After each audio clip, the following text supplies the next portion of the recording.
You've been a big advocate for many years about this relationship with Cuba and Mobile. Have you been sort of disappointed that nothing's happened sooner? And also, the real question I have for you is Bradley Burns' reaction to this. He's at a meeting tonight. I wish I could have been in both places, but I decided to come here. But he's having a town hall meeting tonight, and I would have gone there and asked him about this, but I already just did a story about his reaction to the president's announcement about trying to normalize relations with Cuba. Can you speak to that? Well, I think there's an educational process going to take place with the diplomacy and the relations changing and the conversation changing. I think we all have room to step back and make something positive happen from the change. I know Mobile became a sister city of Havana back in 1993. And what really impacted me was having choir groups come over and arts and cultural groups come over and us going down there. And, I know I carried 17 of our legislature down there one time, and they were tremendously impressed by the visit, by the humanity of it, by the people, by the yearning for, more relations between our two countries. And I've given talks before to congressional committees.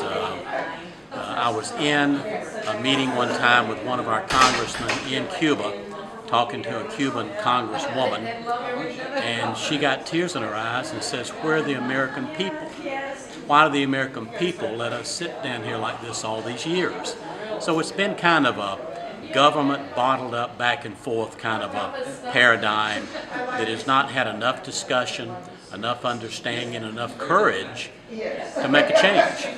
Right. And so I'm just proud to see movement, and I think it's going to be positive movement. And if it's not, we'll regroup and come back and have more movement until something happens. But I'm glad to see the dialogue changing, because that's what it's going to take. I was impacted by the Cuban ambassador's comments about Ronald Reagan, or rather John Kennedy had met with Castro and says, "I'm going to do something about this," and he was assassinated before he did.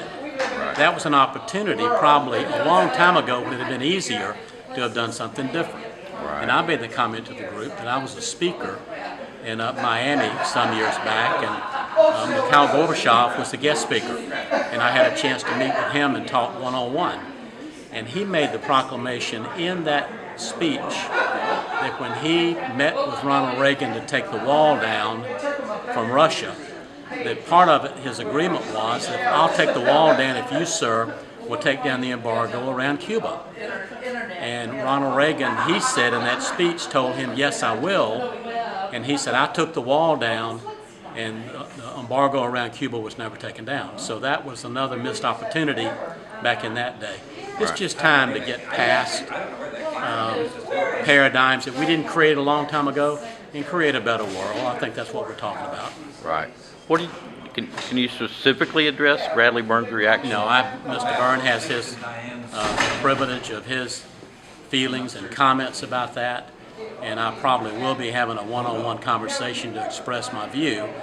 But I think that's what our great country is all about, is everyone's entitled to their opinion, and we usually get down to about one vote above a majority solving most of our issues. Right. But I think it's time for more dialogue and more understanding about why we're doing it, what are we doing, and what's going to be the outcome.